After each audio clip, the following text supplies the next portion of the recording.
The cutlass gleamed in the moonlight as Bayo tested its edge against his thumb. A thin line of blood appeared, and he smiled. In the hut next door, Chinedu ground bitter cassava leaves with unusual focus, humming an old funeral song their mothers used to sing. Neither man slept, neither man could, not with the pot of gold sitting between them like a third friend they both suddenly wanted dead. But this morning, just 12 hours ago, everything had been different. Namain? You're digging like a woman braiding hair. Chinedu had laughed, wiping sweat from his forehead as the sun climbed higher. At this rate, we'll plant yams in time for our grandchildren to harvest them. Bayo straightened up, his hoe resting on his shoulder, and grinned that crooked grin that had been getting them both into and out of trouble since they were 7 years old. Me? My friend, I've already cleared twice what you've done. Look at your side. Bush is still laughing at you. Bush is laughing? Chinedu shook his head, unable to suppress his own smile. The only thing laughing here is my stomach at how your wife will beat you when you bring home empty hands again. Empty hands. Ah, you want to talk about empty hands? Bayo planted his hoe in the ground and placed both hands on his hips in mock indignation. Wasn't it just last week that you told your D's that you caught 3 big fish, only for her to find out you bought them from Mom and Kechi in the market? Chinedu's eyes widened. How did you promised you wouldn't tell anyone. I didn't tell anyone. Your wife told my wife, who told me, who's now telling you that your wife already knows. Bayo doubled over laughing at the expression on his friend's face. They had been doing this dance for 32 years now, since the day 6-year-old Chinedu had shared his mother's akara with the new boy in the village who had nothing. Bayo's family had moved to Umuaka with only the clothes on their backs, refugees from a farming dispute in their former village. That first shared meal had become a shared life. They learned to swim in the same stream, got chased by the same angry goats after the same mango raids, even got circumcised on the same day by the same medicine man, holding each other's hands and pretending not to cry while crying. Their farms sat side by side, the boundary between them marked by a single palm tree that Chinedu's father had planted the year they were born. Over the years, that boundary had become meaningless. They shared seeds, shared labor, shared harvest. When Bayo's first child came, it was Chinedu who ran 12 miles to fetch the midwife. When Chinedu's mother died, it was Bayo who held him through the night while he sobbed like a child. Your side or mine today? Chinedu had asked that morning, as he did every morning. Does it matter? Bayo had responded as he did every morning. It was their rhythm, their religion, their unbreakable bond. The villagers used to joke that if you cut Chinedu, Bayo would bleed. Some said it with admiration. Others said it with a knowing skepticism, the way old people looked at young love, waiting for reality to test it. The sun had reached its peak when Chinedu's hoe struck something that wasn't earth. What is this now? He knelt down, brushing soil away with his hands. Bayo, come see. Is this one of those old pots the ancestors used to bury? Bayo walked over, curious but not particularly excited. They had found plenty of broken pottery over the years, remnants of the old village that had stood on this spot generations ago. Probably just another useless container. Maybe if we're lucky, some old coins that won't buy us even 1 bottle of palm wine. They dug together, their hoes working in the synchronized rhythm of men who had shared labor for decades. The pot was larger than they expected, sealed with clay and wax that had somehow survived the years underground. It took both of them to pull it free from the earth's embrace. Heavy-o, Chinedu grunted. Whatever is inside, it's not empty. Maybe it's the skull of the village chief, Bayo joked. They say the ancestors buried their leaders with great ceremony. If we disturb it, his ghost will follow us home. Then his ghost will have to watch you snore like a wounded buffalo every night. He'll be the one suffering, not us.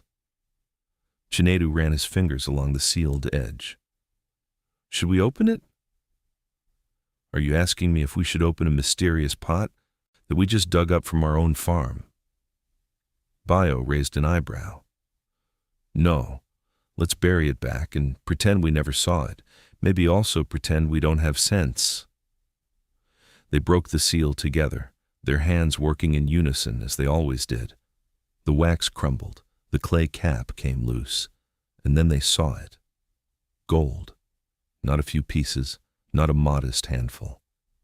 The pot was filled to the brim with gold coins, gold jewelry, gold trinkets that caught the afternoon sun and threw it back in 1,000 brilliant directions. Both men froze, their minds struggling to process what their eyes were seeing. Chinedu, Bayo whispered, his voice strange and tight. Are you seeing what I'm seeing? I'm seeing it, but my brain is not agreeing with my eyes. Chinedu reached out slowly as if the gold might vanish if he moved too fast. He picked up a single coin, heavy and real in his palm. This is real gold. This is real. They stared at each other, and then they did what they always did in moments of overwhelming emotion. They grabbed each other and jumped up and down like children, whooping and hollering, not caring that they were grown men with families and responsibilities. They were, in that moment, just Chinedu and Bayo, the two friends who had dreamed together under the stars about what they would do if they ever struck fortune. We're rich, Bayo shouted to the sky. Do you hear me, ancestors? Your descendants are rich. We can buy land, real land, not this small portion we've been scratching at like chickens. Chinedu was laughing and crying at the same time. Our children can go to the big school in the city. Mayadi Z can have that sewing machine she's been dreaming about. My wife can stop looking at me with those disappointed eyes every time I come home. Bayo spun in a circle, arms spread wide. We can build proper houses with iron roofs. We can finally drink the good palm wine, not that terrible stuff Okonko sells that tastes like bitter leaf water. Chinedu finished, and they both collapsed on the ground, laughing until their sides hurt. They sat there in the dirt, the pot of gold between them, planning their futures in the excited, chaotic way of men who had never had futures to plan before. They would divide it equally, of course. That wasn't even a question. They would keep it secret until they could get to the city and exchange it properly. They would tell their wives together. They would celebrate together. They would rise together, as they had always done everything. We should probably cover it and come back when it's dark to move it, Bayo said eventually, his practical side reasserting itself. If anyone sees us carrying this, questions will come. Wise, Chinedu agreed. We'll take it to my house. It's closer. We can hide it until tomorrow, then go to the city together. To your house? Bayo's smile flickered, just for a moment. Why not mine? Because mine is closer. You just said we should move it when it's dark. Why carry it further than necessary? It's only 20 more steps to mine. Or do you not trust me to keep it safe? Chinedu laughed, but the sound was slightly forced. Don't be foolish. I trust you with my life. I just said mine because it's closer, that's all. Fine. Yours then. Bayo's voice was light, but something had shifted in his eyes, something Chinedu couldn't quite name. They worked in silence to cover the pot again, hiding it carefully beneath branches and leaves. Their movements were efficient, practiced, but the easy rhythm from earlier was gone. In its place was something else, something that made the air feel heavier, made their usual comfortable silence feel like held breath. I'm going to go tell Adizi to prepare something special for dinner. Chinedu said as they finished. We should celebrate properly tonight, the four of us, like the old days. Yes, yes, good idea. Bayo nodded, but he was looking at the covered pot, not at his friend. I'll bring the palm wine, the good kind, from Ikena not Okonkwo. They parted ways at the palm tree boundary, each heading to their respective homes. Chinedu walked with a spring in his step, his mind already counting and recounting the gold, dividing it, multiplying it into possibilities. A house, land, respect. His children would never know the grinding poverty that had defined his own childhood. His wife would never again have to choose between buying oil for cooking or cloth for sewing. They would be somebody. He would be somebody. But even as these thoughts filled his mind like sweet wine, another thought crept in, uninvited and unwelcome. A whisper that sounded suspiciously like his own voice. What if Bayo takes more than his share?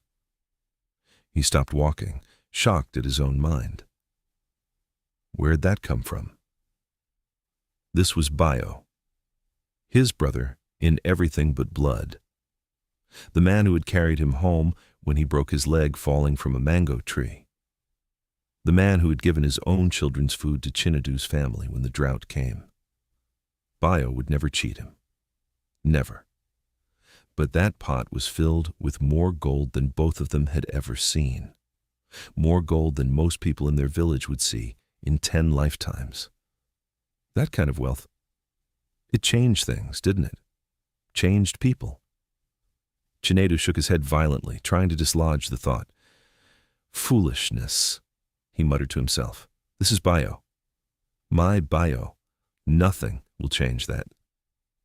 But the seed was planted, and seeds, given even the smallest bit of water, have a terrible habit of growing.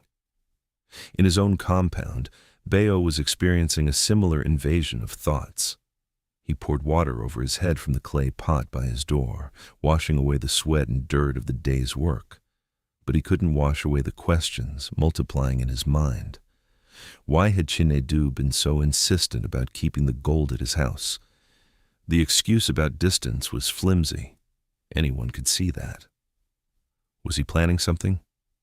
No, that was ridiculous. This was Chinedu, his friend, his brother. But then again, Chinedu had always been the clever one, the one who thought 3 steps ahead. Everyone in the village knew it. When they were young, it was Chinedu who figured out how to sneak into the village chief's compound to steal mangoes without getting caught. It was Chinedu who knew how to talk to the traders to get better prices. He was smart. Too smart, maybe. What if he's planning to take it all? Bayo's hands stilled on the water pot. The thought sat in his mind like a snake coiled in grass, ready to strike. He tried to push it away, but it wouldn't go. Instead, it grew, fed by every small memory he'd conveniently forgotten over the years. The time Chinedu got the slightly larger portion of meat. The time he took credit for Bayo's idea about rotating crops. The way his wife always seemed to have slightly nicer cloth than Bayo's wife. Small things. Meaningless things. But now, with a pot of gold in the balance, they suddenly seemed significant. Papa, are you well? His oldest daughter, Ebila, stood in the doorway watching him with concern. You've been standing there pouring water on the same spot for 5 minutes. Bayo shook himself alert. I'm fine. Ndiwe I am. Just thinking about the farm. Is your mother inside? Yes, she's cooking. Papa, you look strange. Are you sure you're well? He forced a smile. Never better, my daughter. In fact, go tell your mother that Uncle Chinedu and Auntie Adaiz are coming for dinner. We have something to celebrate.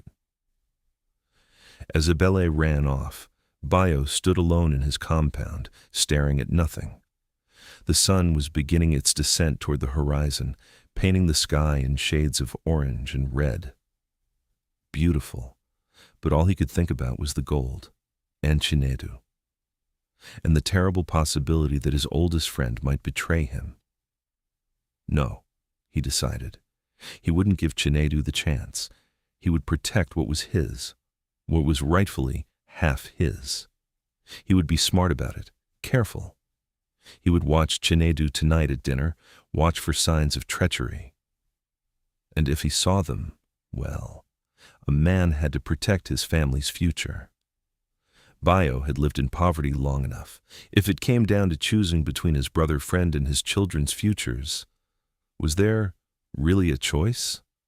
The dinner that night was a performance worthy of the traveling theater groups that sometimes passed through the village. Both men smiled wide smiles. Both men laughed loud laughs. Both men toasted their friendship and their good fortune with calabash after calabash of palm wine. Their wives, Ades and Ngozi, were ecstatic at the news, already planning and dreaming out loud about all the things they could finally afford. "I'm going to buy fabric from the city traders," Ades said, her eyes bright with possibilities. Real fabric, not the cheap kind that tears after one washing. "And I'm going to make myself a wrapper so beautiful that even the chief's wife will be jealous. I want to send a belly to that school in the next village," Ngozi added. "The one run by those missionaries. They say girls there learn to read and write like boys. Imagine, our daughter, reading." The women chattered on, but Chinedu and Bayo were watching each other across the shared meal, each taking mental notes. Chinedu noticed that Bayo was drinking more than usual. Was he trying to get Chinedu drunk, to lower his guard? Bayo noticed that Chinedu kept steering the conversation back to when they would move the gold to his house. Was he eager? Too eager? "We should move it tonight," Chinedu said as the meal wound down. "No point waiting. The sooner it's secure, the better." "Why the rush?" Bayo asked, his voice carefully casual. "It's been underground for who knows how many years. Another day won't hurt." "True, but now we know it's there. I won't sleep well knowing it's just sitting out in the open farm, covered by a few branches." "Worried someone might find it?" Bayo's eyes narrowed slightly. "The only people who know about it are sitting at this table." "Exactly," Chinedu said, and the word hung in the air between them, heavy with meanings neither wanted to examine too closely.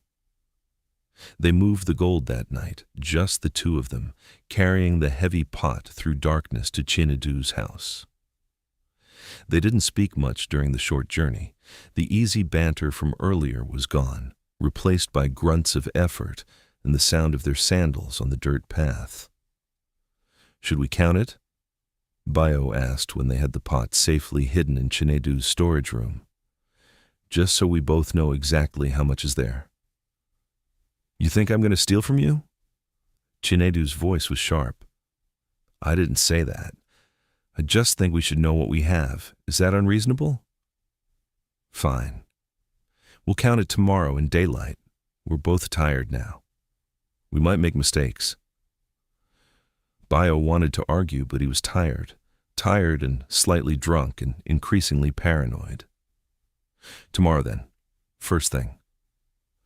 "First thing," Chinedu agreed.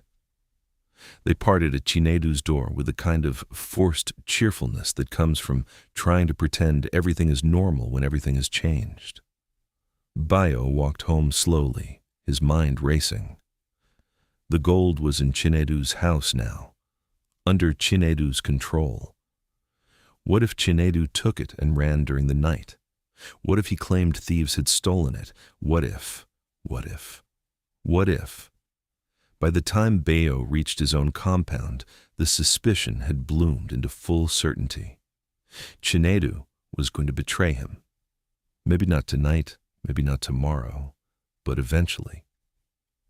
He had seen it in his friend's eyes at dinner, the same calculating look Chinedu got when he was planning something. He was probably planning right now, figuring out how to keep all the gold for himself. Well, Bayo thought with a cold determination that surprised even himself. Better to act first than to be the fool who trusted too much.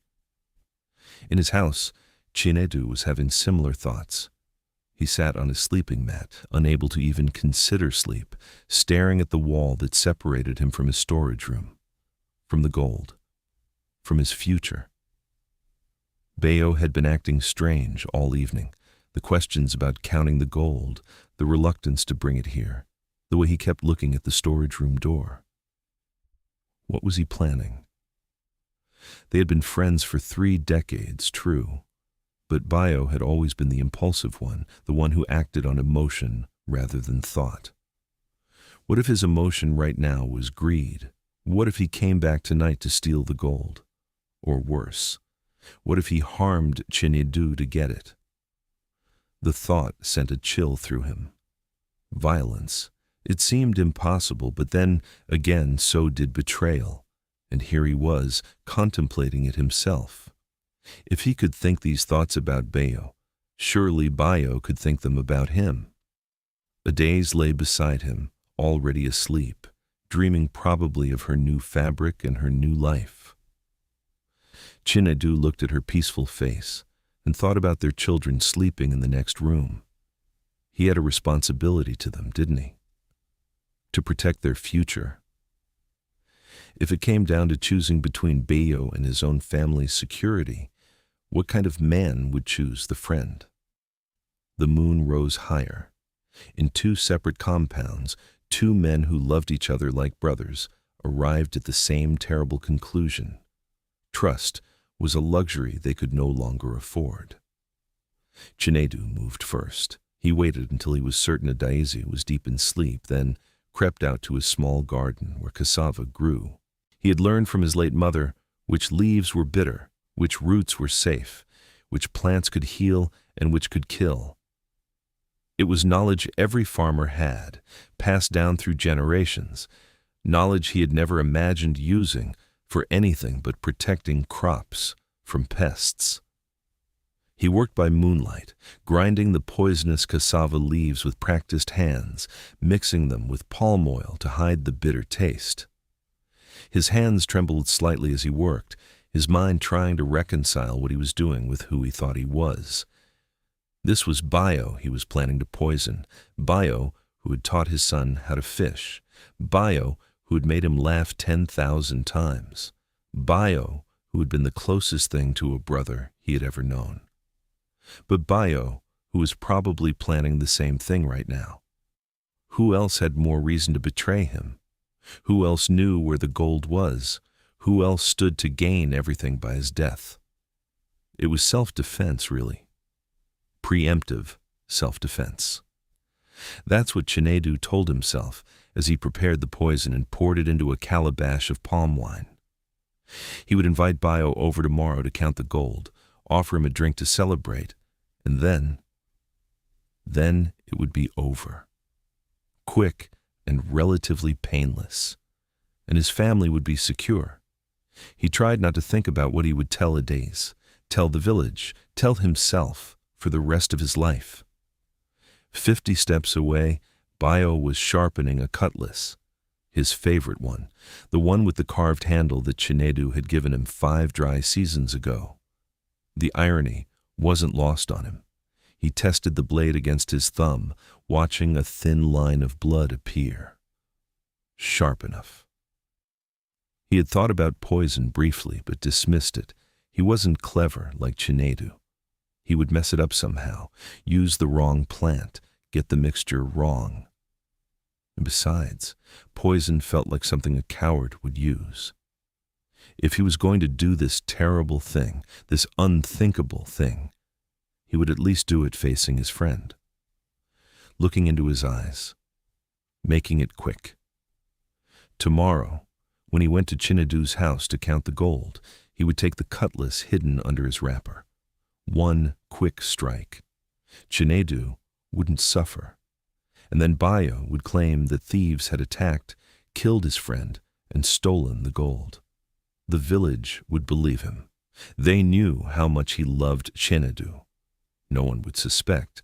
He would raise Chinedu's children as his own, of course. It was the least he could do. Adayez would be devastated, but in time, with the gold divided among both families, she would see that her children were provided for. That was what mattered. The children, the future. Bayo set down the cutlass and put his head in his hands. What was he thinking? This was madness. This was Chinedu, his friend, his brother. They had shared everything, survived everything together. How had he gone from celebrating their good fortune to planning murder in the space of a single afternoon? But even as these thoughts surfaced, others pushed them down. The memory of Chinedu's insistence on keeping the gold at his house. The way he had looked at that pot, like he was already counting his share and Bayo's too. The simple, terrible mathematics of the situation. 2 men, 1 fortune, infinite ways for one to betray the other. In the end, both men reached the same conclusion through different paths. It was kill or be killed, trust or die.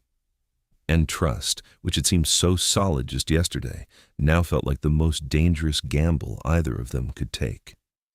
The night stretched on. Neither man slept. Both men waited for dawn with weapons prepared and consciences buried under layers of justification and fear. As the first light of morning began to pale the sky, Chinedu rose. His movements were mechanical, his mind eerily calm.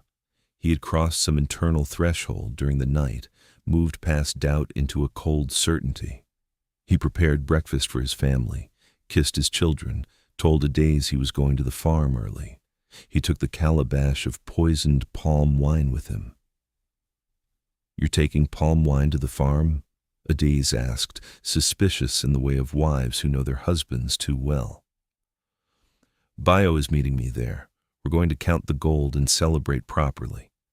I want to be able to toast our good fortune in the place where we found it." She smiled at that, charmed by the sentiment. "That's sweet. You two and your traditions. Just don't drink too much and fall into a hole." He forced a laugh. "Never my wife, I'll be." Back before midday, Bayo told his own wife a similar story. He was meeting Chinedu at his house to count the gold and make plans.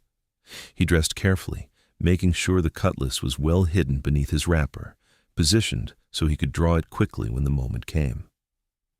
Ngozi kissed him goodbye, excitement bright in her eyes. "Finally, our lives change today. Finally, we'll know exactly how rich we are." "Finally," Bayo echoed, and the word tasted like ash in his mouth. They met at Chinedu's compound as the sun broke fully over the horizon. For a moment, seeing each other in the morning light, both men hesitated. This was the face they had known since childhood. These were the eyes that had witnessed every important moment of their lives. How could you kill a man who knew you better than you knew yourself? "You came early," Chinedu said, his hand reflexively moving to where the calabash sat hidden behind his back. "So did you," Bayo replied, his own hand drifting toward the concealed cutlass. They stood there, 2 old friends on the brink of mutual destruction, each waiting for the other to make the first move. The morning birds sang in the trees around them, oblivious to the tragedy about to unfold. The sun climbed higher, indifferent to human folly. "Should we count it then?" Chinedu finally asked. "Yes, let's count it." They walked together to the storage room, their movements stiff and unnatural. Chinedu pulled out the pot of gold, and for a moment, seeing it again in daylight, they both caught their breath. It was real. It was still real. All that wealth, all that possibility, right there in front of them.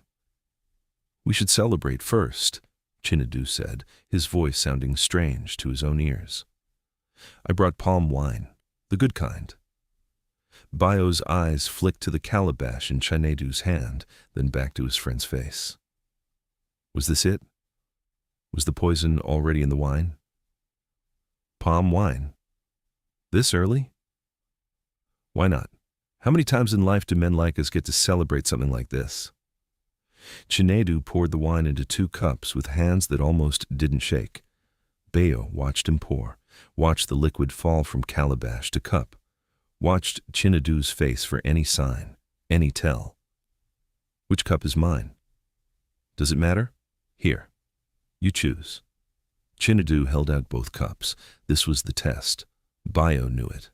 If the wine was poisoned, Chinedu would have kept track of which cup was which. The fact that he was letting Bayo choose meant either the wine was safe or both cups were poisoned. Unless Chinedu had taken an antidote. Unless this was just another layer of deception. The paranoia was a living thing now, eating through every foundation of trust they had built over 3 decades. Actually, Bayo said slowly, let me pour fresh cups. This wine has been sitting. It might have attracted flies. Chinedu's face twitched, almost imperceptibly. There are no flies. I just poured it. Still, I prefer fresh. Bayo reached for the calabash. Chinedu pulled it back. I said it's fresh. They stood frozen, both men now understanding that they had each arrived at this moment with the same terrible intention.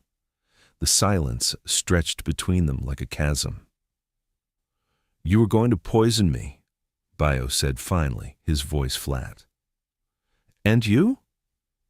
Chinedu gestured to the cutlass now partially visible beneath Bayo's wrapper. What were you going to do with that? They stared at each other, and in that moment all pretense collapsed. There was no more friendship in their eyes, only accusation and betrayal and the terrible recognition that they had each been right about the other. How could you? They said it simultaneously, the same words, the same tone of wounded disbelief. And in another context it might have been funny, the last thing they would ever share. Identical betrayal, identical hurt. You were going to take it all, Chinedu said, his voice rising. I could see it in your eyes yesterday. You were planning how to cheat me. Me? You're the one who insisted on keeping it at your house. You were already planning to claim it all for yourself. Because I knew you couldn't be trusted. I've been trustworthy for 32 years. Until there was finally something worth stealing.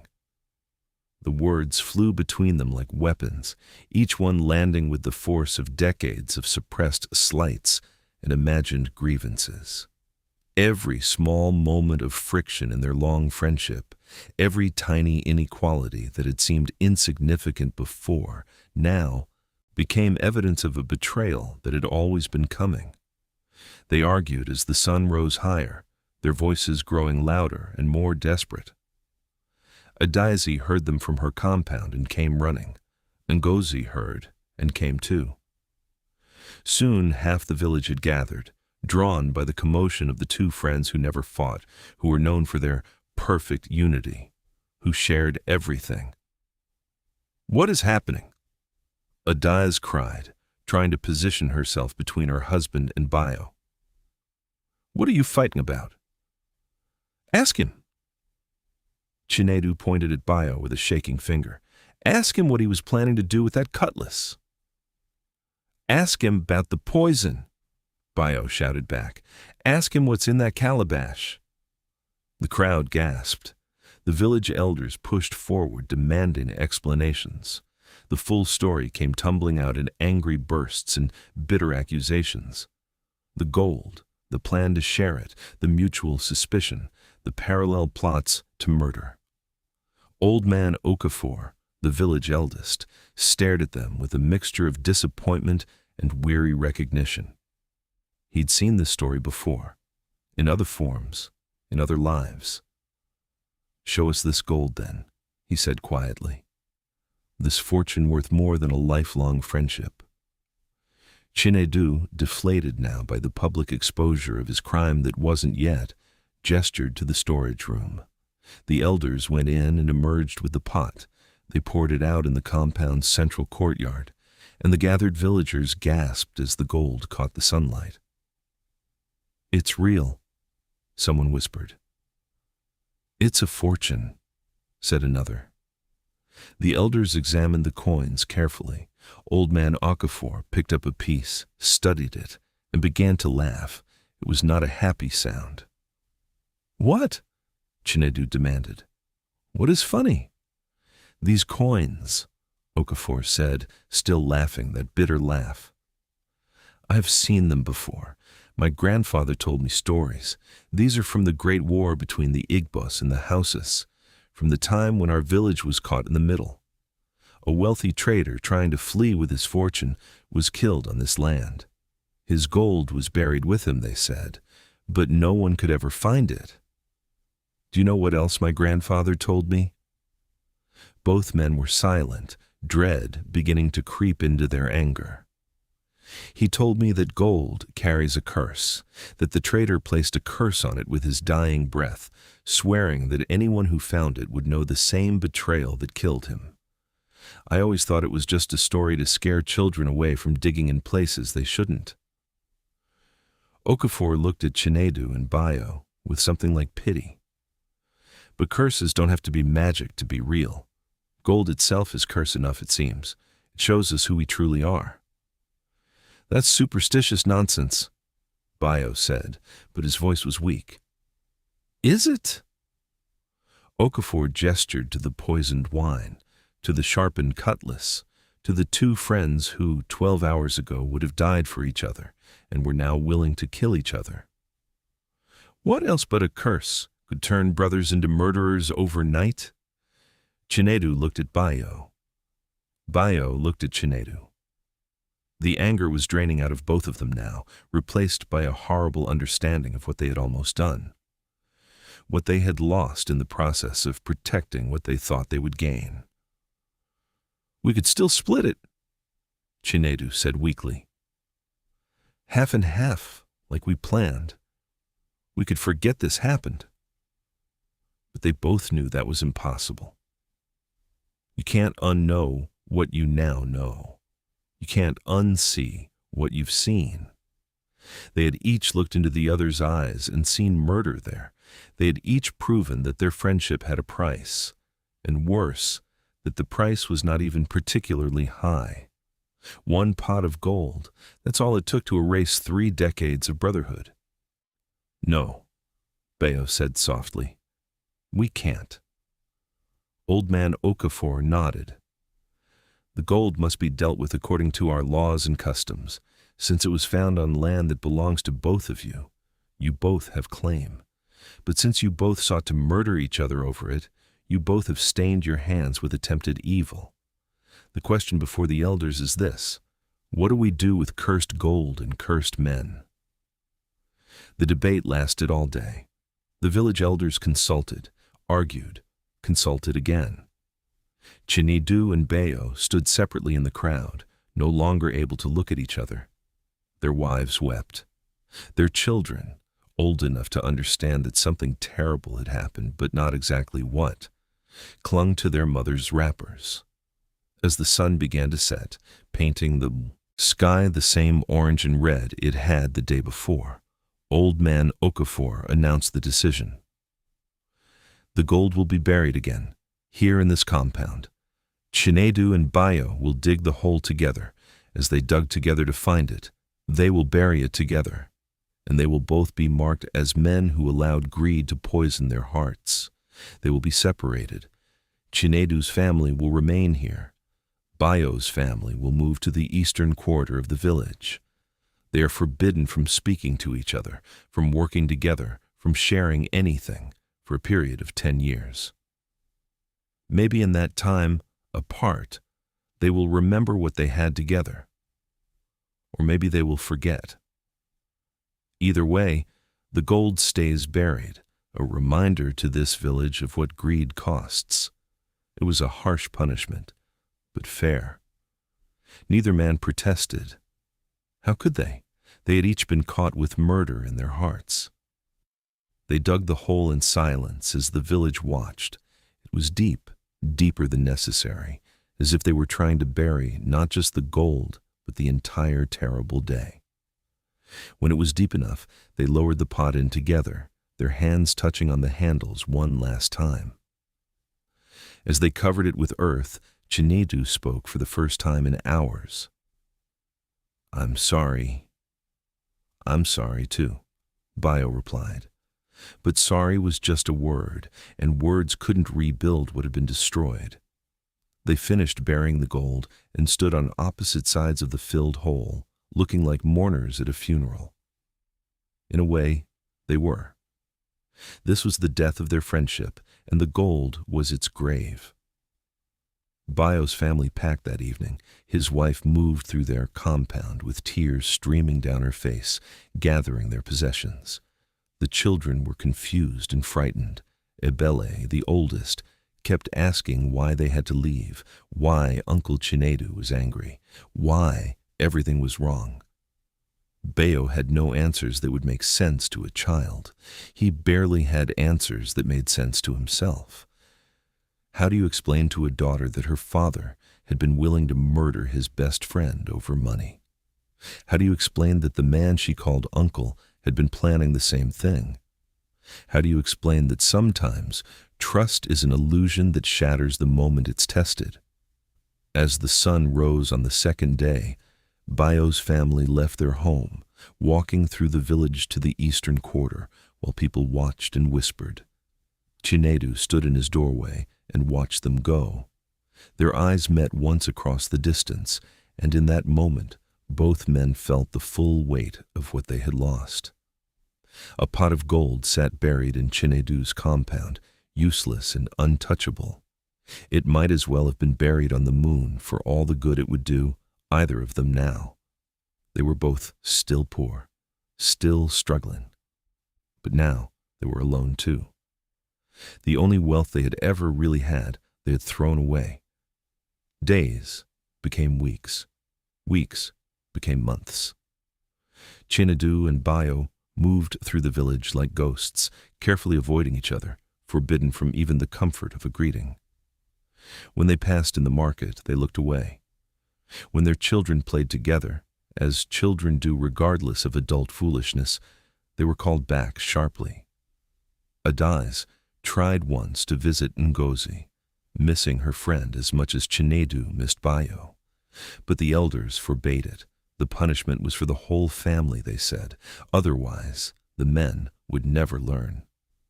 One night, about 6 months after the burial, Chinedu stood in his compound staring at the spot where the gold was buried. He could dig it up, he thought, take it and run in the night, start a new life somewhere else. But even as the thought formed, he knew he wouldn't. The gold was poison now. It had poisoned his friendship, poisoned his reputation, poisoned his life. All the good things it could have bought were meaningless compared to what it had cost. He thought about Bayo, probably standing in his own compound in the eastern quarter, maybe thinking similar thoughts. He wondered if Bayo missed him, if he lay awake at night remembering their shared jokes, their shared struggles, their shared life. He wondered if Bayo regretted it as much as he did. The answer was yes. In the eastern quarter, Bayo stood under the same stars, drowning in the same regrets. He had gained nothing and lost everything. The irony was so bitter he could taste it. They had found fortune and lost each other, and now they had neither fortune nor each other. Just the memory of one terrible day when fear and greed had proven stronger than 3 decades of love. Years passed. The village children grew up hearing the story of Chinedu and Bayo as a cautionary tale. See what greed does? See how it destroys? The spot where the gold was buried became a landmark, a reminder, a warning. No one dared dig there. No one wanted cursed gold. Or maybe everyone had learned that all gold was cursed if you loved it more than people. Chinedu's hair turned gray. Bayo's back bent with age and hard work. They lived in the same small village, but might as well have been in different worlds. Sometimes, at the market, Their grandchildren would play together, innocent of the history that kept their families apart. In those moments, watching children laugh and share the way they once had, both men felt the loss so keenly it was almost physical pain. The 10 years of punishment passed. The day came when they were officially released from the prohibition against speaking. The elders made an announcement in the village square.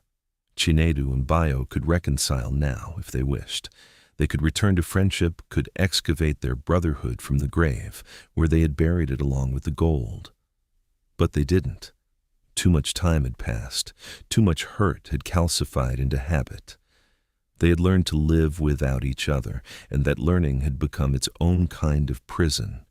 They were free to speak, but had forgotten how. Free to forgive, but couldn't remember how to start.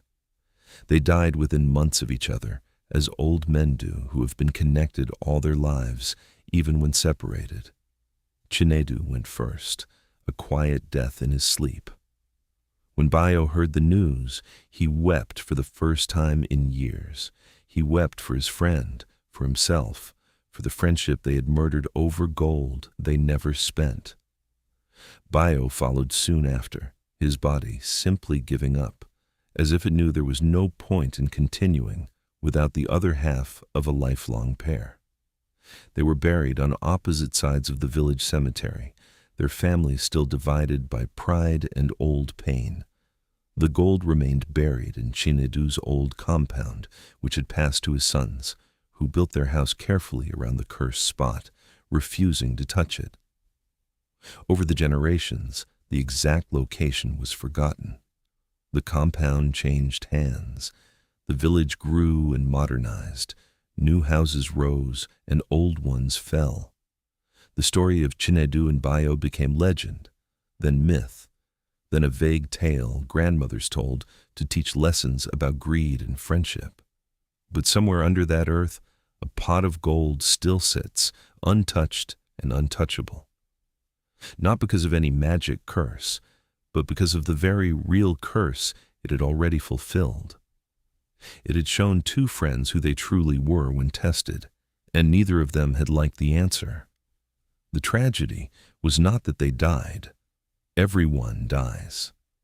The tragedy was that they died alone, separated by their own fear and greed, mourning a friendship that gold had revealed to be less solid than they believed. They had spent 32 years building something beautiful and one day destroying it. And for what? For nothing. For metal in the ground that helped no one and hurt everyone who touched it. The old people in the village still say, when teaching the young about friendship and trust, remember Chinedu and Bayo. Remember that gold tests friendship the way fire tests iron. And remember that most friendships are not iron.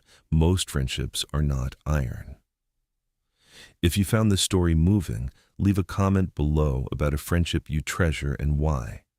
And please, subscribe to this channel and like this video so more people can hear these important stories. Share it with a friend, maybe even the friend you'd never want to lose to something as meaningless as gold. Because the real treasure, as Chinedu and Bayo learned too late, is not what we have, but who we have it with.